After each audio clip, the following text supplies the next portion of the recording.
Essa semana tivemos várias polêmicas na internet, várias situações até com relação a Divinópolis mesmo, de uma situação, de uma denúncia, de alguns ensinos nas escolas.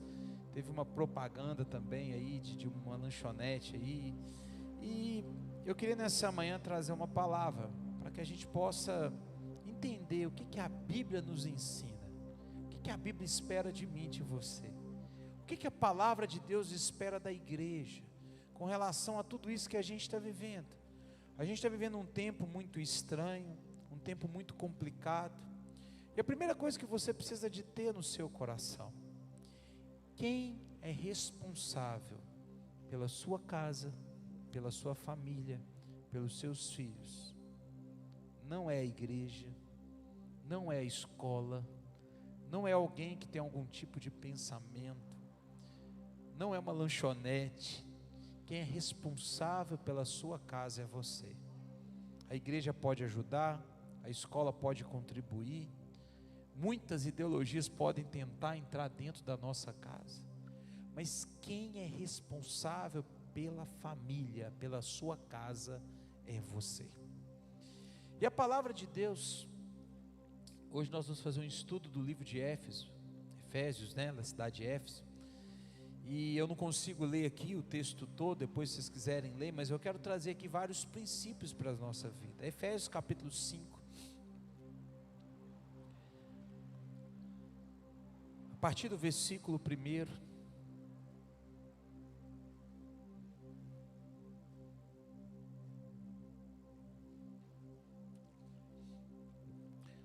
Portanto, sejam imitadores de Deus, como filhos amados, e vivam em amor, como também Cristo nos amou e se entregou por todos nós, como oferta e sacrifício de aroma agradável a Deus. Existe um projeto de Deus para mim e para você: viver como imitador de Cristo. E viver como imitador de Cristo tem um preço altíssimo. Tanto que o texto compara esse preço àquilo que Cristo fez por nós. Se entregou como sacrifício. Ele abriu mão de muita coisa para poder viver aquilo que era o propósito de Deus para as nossas vidas. Nós vivemos num tempo em que o evangelho, ele está muitas vezes superficial. A vida com Deus, na maioria das pessoas, está muito superficial. E o evangelho, ele vai se tornando um negócio muito ralo. Então, o evangelho está se tornando um produto muito fácil e de poucas implicações. Então, todo mundo hoje consegue viver a palavra de Deus sem ter nenhum tipo de alteração na sua vida, nenhum tipo de mudança na sua vida. Parece que tudo hoje se torna relativo. No Brasil hoje nós temos uma subcultura de um cristianismo de livro, de youtuber, de mensagem, um cristianismo de muita informação, mas um cristianismo que não traz transformação verdadeira na vida das pessoas. Aqui nós temos a cidade de Éfeso, que em um período foi considerada uma das segundas maiores cidades do Império Romano, só perdia para Roma. Era uma cidade riquíssima, uma cidade de fácil acesso, uma cidade portuária, uma cidade onde que se transitava todo tipo de pessoa. E nessa cidade era conhecida por uma cidade de imoralidade, uma cidade de luxúria, uma cidade de gastação, uma cidade de coisas erradas. Lá tinha um templo da Diana, um templo totalmente voltado para as práticas de imoralidade sexuais de todo tipo e tantas outras coisas. E aí Paulo escreve uma carta para essas pessoas que querem ser crente nesse lugar. Essa carta de Efésios aqui, Paulo fala assim: vocês têm que ser imitadores de Deus. Mas Paulo traz para eles alguns princípios que vão contra a cultura daquele lugar. Não dá para a gente ler aqui, mas ele fala: olha, quem é patrão tem que tratar o escravo com dignidade. Sabe o que Paulo estava falando? Estava indo contra a cultura da época. Paulo estava falando, olha, existe aqui uma cultura de escravidão que era certa, era aprovada, podia ter. Mas Paulo está falando assim, nem o escravo, ele pode ser tratado da forma que vocês estão tratando. Você quer ser imitador de Cristo? Você tem que tratar até o escravo com dignidade. Paulo fala do casamento. Naquela época lá, a mulher era um objeto. A mulher não tinha valor algum. A mulher não tinha nenhum tipo de significado dentro da família. Paulo fala, maridos, vocês precisam de tratar a sua esposa. Vocês precisam de cuidar da sua esposa, como Cristo se entregou pela igreja. O que Paulo estava trazendo para eles? Algo contra uma cultura, contra uma sociedade. Ele estava criando uma nova maneira de relacionamento, que naquela época era anormal. E com isso, através da palavra de Deus, Paulo estava criando uma guerra contra aquele período ali, contra aquelas decisões, contra aquelas atitudes. Lá Paulo fala, pais, vocês precisam tratar os seus filhos, não irriteis os vossos filhos. Ele estava trazendo princípios que naquela época não eram aceitos. A cultura ensinava uma coisa, só que a palavra de Deus levava as pessoas a viver outra coisa. O que Paulo estava falando? Para você ser imitador de Cristo, numa sociedade que os princípios são todos caídos, tem muita implicação na sua vida. Porque a gente vive numa sociedade que as pessoas acham que é normal ser desonesto. As pessoas acham que não tem problema uma mentira. As pessoas acham que não tem problema você dar o jeitinho brasileiro ou tentar criar algum tipo de outras coisas. Aqui na Igreja Batista da Lagoinha, querido, nós temos um zelo com todo mundo que vem na igreja. Todo mundo é bem aceito. Independentemente do que a pessoa vive, o que a pessoa acha, o que a pessoa quer na sua vida. Nós pregamos aqui a palavra de Deus, o amor. Nós queremos que as pessoas entendam que é a palavra de Deus dentro do nosso coração que nos leva a uma transformação completa. Ninguém está aqui para falar o que é certo e o que é errado. Nós estamos aqui para falar o que a palavra de Deus diz. A pessoa vem para a igreja de bermuda, glória a Deus por isso, ele gosta de usar bermuda. A pessoa vem para cá de boné, o que tem isso? Tem gente que vem para cá com a camisa do Cruzeiro, gente, olha para você ver. Tem que aceitar, não tem jeito, faz dó. Tem que aceitar, a igreja está aqui para amar essas pessoas, estão tristes, estão abatidas, é aqui que a igreja dá uma moral. Então, eu vejo que não é a questão do que você pensa, não é a questão daquilo que você quer, não é a questão daquilo que você acha, a questão é o que a palavra de Deus nos ensina. Nós estamos vivendo num tempo em que tudo que a gente está fazendo hoje, tudo que está acontecendo, e eu creio nisso, existe uma guerra muito grande. Nessa manhã eu quero falar sobre essa batalha espiritual, que Paulo trabalha com ela aqui nesse texto de Efésios. Paulo começa a falar sobre mudanças. Olha, para você viver a vontade de Deus, você tem que ser diferente, você tem que tratar a esposa como ninguém trata, você tem que tratar os filhos como ninguém trata, você tem que tratar os escravos como ninguém trata. Paulo está indo contra toda uma cultura, todo um ensinamento que vinha, que as pessoas queriam colocar aquele ensinamento como correto. E aí Paulo, só que existe uma coisa, para você conseguir viver isso daí, contra essa cultura, você vai ter que entrar numa guerra. É uma batalha espiritual. Efésios capítulo 6. Como que nós podemos vencer essa batalha? Efésios 6, o versículo 10. Paulo fala assim, finalmente é quando ele quer concluir tudo aquilo que ele falou na carta. Vocês estão aqui comigo? Tipo assim, Paulo falou sobre muitas mudanças, não dá para me ler o texto todo. Mas ele fala assim, finalmente, diante de tudo isso que eu propus para vocês, diante de tudo isso que vocês escutaram, diante de todas as mudanças que vocês precisam de ter, e a carta de Efésios ela é dividida em várias partes. A primeira parte dela, o capítulo 1 ao 3, Paulo fala assim, que nós somos herdeiros de Deus. E quem são os herdeiros de Deus? Ele vai explicando. Depois, nos outros capítulos, de 4 a 6, eles falam, para você ser herdeiro de Deus, existe uma característica na sua vida, você vive de uma maneira diferente. Então, do capítulo 4 a 6, Paulo fala sobre essa maneira que vive quem tem Deus na sua vida. E aí, para concluir, Paulo fala assim, finalmente fortaleçam-se no Senhor e no seu forte poder. A primeira coisa que você precisa de ter no seu coração: estamos em guerra. Como podemos vencer essa guerra? Essa guerra, eu não consigo vencer essa batalha por mim mesmo. Eu não consigo vencer essa batalha, talvez com as minhas experiências, com o meu tempo de cristianismo. No processo de nós sermos como Cristo, ele é vencido pela força do próprio Deus. É só por Deus que a gente consegue mudar. É só por Deus. É Deus que faz tudo na nossa vida. É Ele que nos salva, é Ele que nos cura, é Ele que nos transforma, é Ele que nos dá uma nova vida. A força para vencer essas batalhas nós encontramos nele. A primeira coisa que eu e você temos que ter em mente, que nós precisamos de nos aproximar e ter muito de Deus na nossa vida para ter transformação. É a primeira coisa. A segunda coisa: vistam toda a armadura de Deus, para poderem ficar firmes contra as ciladas do diabo.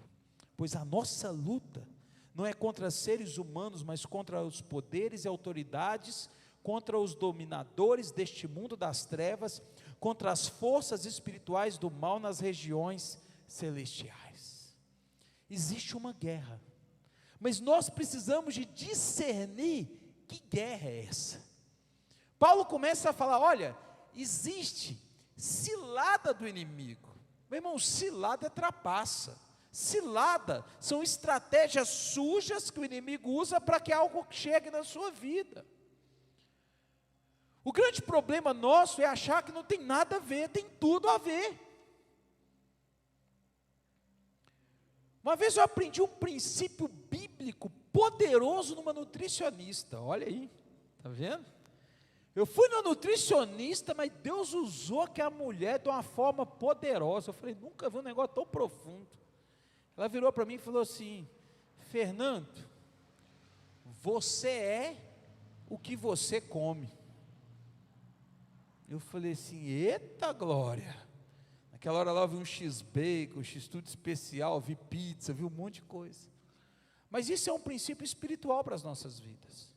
Aquilo que nós alimentamos a nossa vida, aquilo que nós alimentamos a nossa casa, aquilo que nós permitimos que chegue para os nossos filhos, vão ser aquilo que eles vão se formar.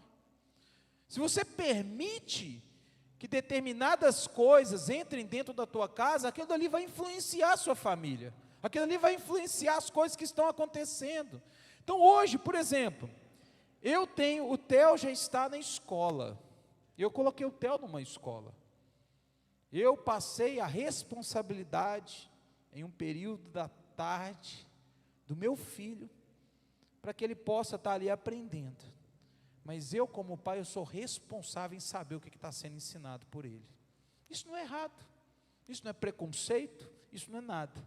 Porque a escola, pelo menos quando eu estudava, ela tem que se preocupar em ensinar matemática, português, ensinar coisa que o menino precisa. Quem ensina questão religiosa e questão da criança ser o que é os pais. Você não pode permitir que a escola entre em assuntos que é seu. Eu estudei, e na minha época de escola, eu aprendi, era matemática, era português, era biologia, geografia. Eu não entrava em questões que não tem nada a ver com a escola. Mas aí você vai falar: pastor, mas tudo mudou. Realmente mudou. Mas o meu filho vai alimentar o que eu quero dar para ele. Eu não vou colocar na boca do meu filho um alimento que eu sei que vai fazer mal para ele. Eu preciso de ter essa consciência. Então nós temos que discernir que tipo de luta que nós estamos entrando. E a gente tem dois problemas hoje. O primeiro problema é achar que tudo é o diabo. Tem coisa, meu irmão, que não tem nada a ver com o diabo. Tem coisa que não tem nada a ver com o inimigo. Não é o diabo, não. Se você tiver quebrado, estourou o cartão de crédito, pega a sua fatura lá, o nome que está lá é o diabo ou o seu? Foi você que fez a compra, não tem nada do inimigo, não. O inimigo destruiu minha finança. Não, quem comprou foi você. Não foi o inimigo que foi comprar essa roupa que você não precisava, não. Foi você que comprou. Ai, ora por mim porque eu estou enfermo. Peraí, tá, vamos lá. Que tipo de enfermidade que é? Você foi no médico, o médico falou que você não podia tomar Coca-Cola, você está tomando. Você foi no médico, falou que você não podia comer determinada coisa, você está comendo. Você passa a mão, a culpa é do inimigo, gente? Me ajuda aí. Então a gente tem que entender que tem coisa que quem provoca? Somos nós. É a gente que provoca. Agora, tem um outro problema. Quando a gente olha para um outro lado, que acha que nada tem a ver com o diabo. Você parece que vive no mundo da lua. Que nada vai acontecer, que tudo é normal, que não tem tentação, que não tem luta, que nada acontece. O diabo, ele é estrategista. Só que a estratégia dele não muda, é mentira. Ele vem para mentir, ele vem para te enganar. O diabo só não fará alguma coisa na sua vida, isso eu te garanto. Ele só não vai fazer algo na sua vida, ele não vai pecar no seu lugar, mas ele vai preparar o palco para que o pecado chegue na sua vida. O diabo ele vai fazer de tudo. Então nós precisamos de discernir essa temática que está acontecendo, que batalha espiritual é essa que nós enfrentamos. Paulo está falando sobre isso. Existem os valores de Deus, os princípios da Bíblia, existem os valores para o seu casamento, existem os valores para os ensinamentos para o teu filho, existem os valores para uma vida de santidade. Existe uma guerra espiritual, porque o inimigo quer fazer com que esses valores não cheguem na tua vida, na tua casa, na tua família. Pelo contrário, ele quer destruir tudo aquilo que é de Deus para a sua família.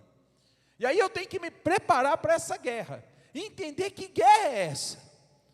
Nós não estamos aqui brigando entre pessoas. Hoje a gente está vivendo um tempo que todo mundo quer brigar na internet.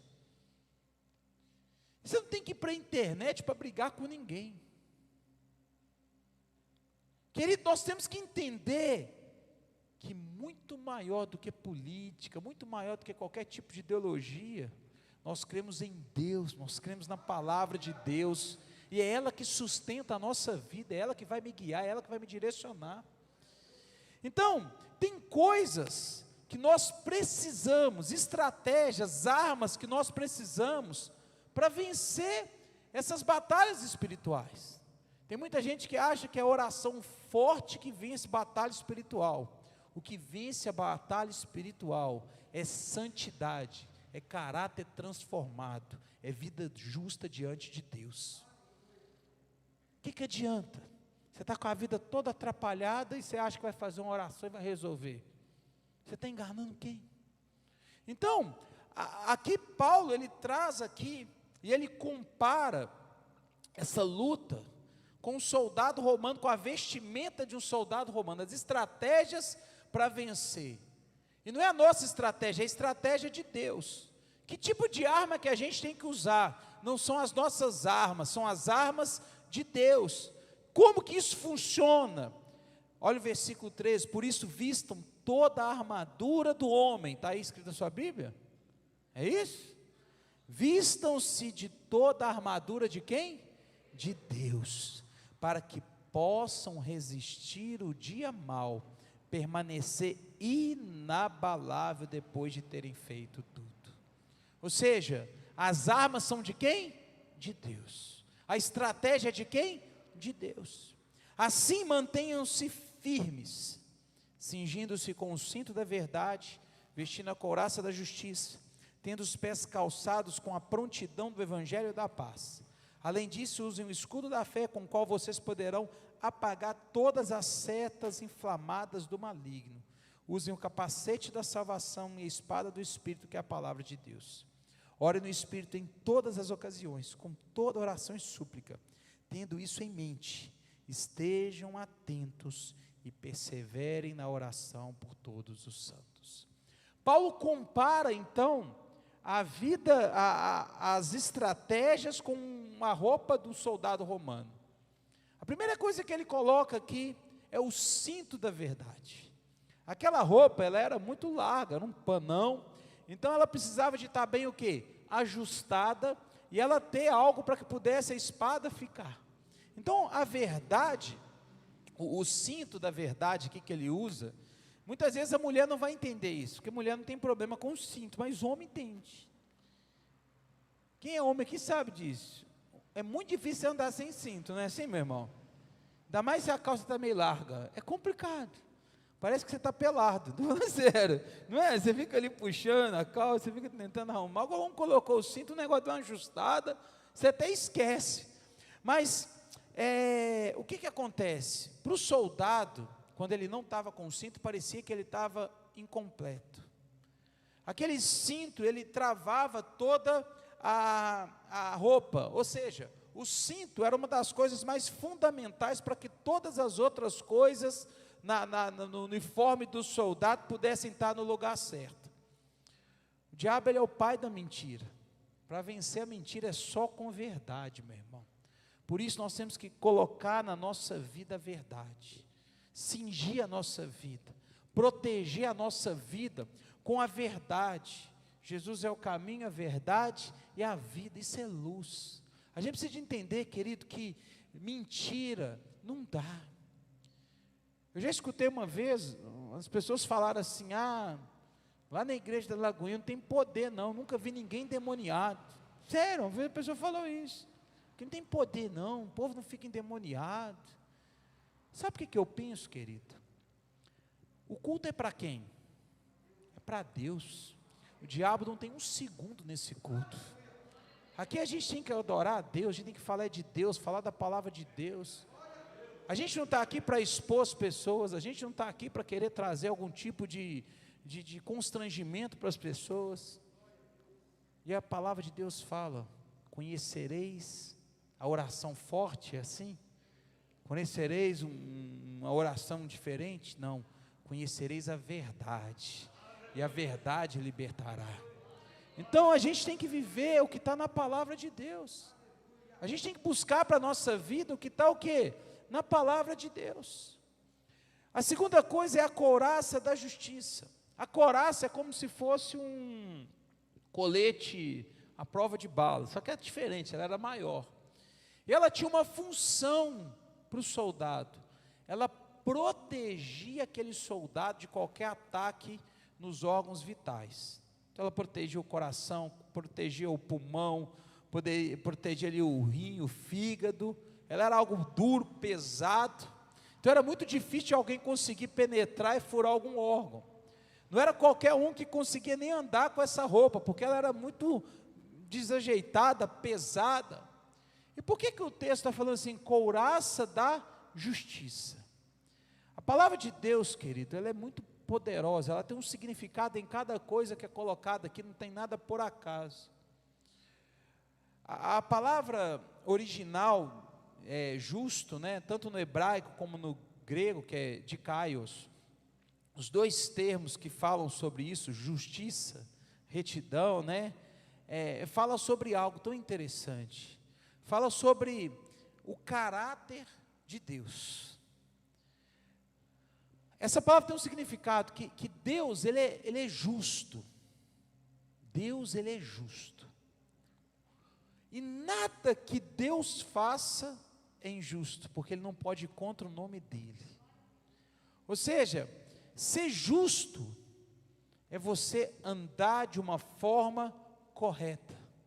Ser justo é você viver de uma forma correta. Deus jamais será ou fará nada contrário a isso que ele é. As obras de Deus, decreto de Deus, juiz de Deus são perfeitos. No dia que Deus for julgar as pessoas, todos serão julgados diante de Deus, e todos terão que se dobrar diante de Deus, porque nenhuma acusação de Deus será falsa. Pelo contrário, tudo que Deus faz é justo. Então, quando você diz assim, uma pessoa é justa, você está falando que aquela pessoa, ela tem na sua vida os atributos de Deus, ela tem na sua vida os atributos do Senhor. Então, você precisa de entender que a couraça da justiça tem a ver com a retidão do nosso caráter, ou seja, só que do caráter de Deus na minha vida. Como assim? A Bíblia fala do fruto do Espírito. Quando você tem Deus na sua vida, você aprende a ter mansidão, domínio próprio, longanimidade, bondade. A gente vai colocar para fora aquilo que Deus fez na nossa vida. Agora pensa que Éfeso era uma cidade que vivia na safadeza, era uma cidade que vivia tudo contrário a Deus, e Paulo está falando assim: olha, vocês precisam de aprender a viver diferente do que as pessoas são lá fora, não ser diferente para brigar com as pessoas, mas ser diferente, porque o que vai te dar vitória é a sua vida de santidade para com Deus, e não é o que as pessoas falam. O que vai te trazer proteção, e vai fazer com que você não morra, com que nem algo de vitalidade na sua vida, que seja espiritual, que seja o que for, seja atingido, tem a ver com a sua vida transformada por Deus. O diabo não tem medo de frase de efeito, o diabo não tem medo de oração forte. O que impede os ataques do inimigo sobre a sua vida é um caráter alinhado com o caráter de Deus. O inferno não está preocupado, querido, com aquilo que você fala. O inferno está preocupado com aquilo que você vive. Na Bíblia fala, Paulo estava expulsando demônio, e uma turma falou assim: esse negócio aí funciona, viu? O negócio aí deve dar dinheiro. Mas eu vou expulsar demônio também. Foram expulsar demônio, o inimigo levantou, desceu o cacete neles. Aí falou assim: olha, Paulo eu conheço. Vocês, eu não sei quem que vocês são não. Paulo eu sei quem é. Por quê? Paulo vivia aquilo que estava na palavra de Deus. Seja sincero, você teme o diabo ou o diabo teme você? É isso que a gente tem que entender. O texto continua falando que calçou os pés com a prontidão do evangelho da paz. Não tem nada que quebre todas as ciladas do inimigo do que levar o evangelho na vida das pessoas. Um traficante pode destruir um monte de vida, mas no dia que ele tem um encontro com Jesus Cristo, alguém calça os pés, vai lá e leva a paz, e aquele homem se converte, o inimigo perde. Quando uma família está sendo destruída, e alguém chega com a palavra de Deus e resgata aquela família, o inferno perde. Nós precisamos de entender que Deus nos chamou para levar a paz. Os corações são transformados, o inimigo vai perdendo força. O inimigo vai perdendo força. A igreja precisa de entender que nós precisamos de levar a palavra de Deus, levar a cura, levar a libertação. O texto continua: usem o escudo da fé com o qual vocês poderão apagar todas as setas inflamadas do maligno. A cena que me vem aqui é que esse filme de guerra antigo, o povo jogando flecha com fogo, e o pessoal colocando o quê? O escudo para se proteger. As flechas vão fincando ali no escudo. Mas é tão interessante que o Salmo 139, o verso de número 5, Salmo 139, o verso número 5, a palavra do Senhor diz assim: tu me cercas por trás e pela frente, e pões a tua mão sobre mim. Queridos, quando nós colocamos o nosso coração em Deus, fé é você acreditar em Deus. É impossível sem fé agradar a Deus. Quando você crê que é Deus que está sobre a tua vida, nada vai chegar na tua vida, na tua casa, você vai estar firmado em Deus, você vai guardar a sua vida em Deus, você vai colocar o seu coração em Deus, você vai colocar o seu tudo em Deus. Sabe o que é isso? É você confiar em Deus, é uma fé inabalável em Deus, confiar que até no fim vai dar certo. Tem gente que confia em tanta coisa, você precisa de confiar em Deus. Confia em Deus, porque Deus é maior que o maligno, Ele é mais poderoso, Ele pode fazer na tua vida grandes coisas. O texto continua, coloca o capacete da salvação. O que isso traz para mim? O maior problema que nós temos hoje é com isso aqui, ó, gente, a nossa mente. Tem hora que eu acho que eu sou doido, tem dia que eu acordo e quero fazer um monte de coisa, tem dia que eu não quero nem acordar, tem dia que eu estou bem o dia inteiro, chega a notícia ruim à noite, fica a noite toda sem dormir, minha mente não para. Então eu falo, não, eu sou doido, tem condição de um negócio desse não. Tem dia que eu estou assim, sem preocupação nenhuma, de repente começa a ver um negócio, eu fico preocupado, começo a ficar ansioso, começo a suar, eu falo, gente do céu, o que está acontecendo? Porque a nossa mente é o principal campo de batalha, onde que o inimigo, ele quer trazer sobre a sua vida vários pensamentos que não condizem com aquilo que Deus tem para a sua vida. A pergunta que eu quero fazer para você: você tem certeza que a sua vida está nas mãos de Deus? Tem. Então você tem que viver com a sua mente protegida por isso. Porque se a sua vida está nas mãos de Deus, você sabe que a obra que o Senhor começou na sua vida, Ele vai completar. Você sabe que aquilo que Deus tem para a sua vida vai acontecer. Você sabe que vai ser sonho de Deus, propósito de Deus, milagre de Deus sobre a sua vida. Então o inimigo pode falar o que for, pode vir o que for, a sua certeza é que a sua mente está protegida, a sua mente está guardada no Senhor. No meio das circunstâncias, quando você está desesperado, não tem saída, no meio da luta, quando tudo está acontecendo na sua vida, quando tudo está conspirando contra a sua vida, mas se você tem convicção que a sua vida está nas mãos de Deus, nos piores momentos da sua vida, você consegue adorar a Deus e declarar: Deus é bom, eu sei que o meu Redentor vive, eu sei que a palavra final vai vir sobre a minha vida, vai vir do Senhor. Com Cristo, nada está perdido. E o texto fala, terminando, a espada do Espírito, que é a palavra de Deus. Quando Jesus foi tentado pelo inimigo no deserto, Jesus não pegou uma estratégia, não pegou um porrete, Jesus não pegou tantas coisas diferentes lá como todo mundo usava, mas Ele usou as estratégias de Deus. O diabo falou: você está com fome? Transforma essa pedra em pão.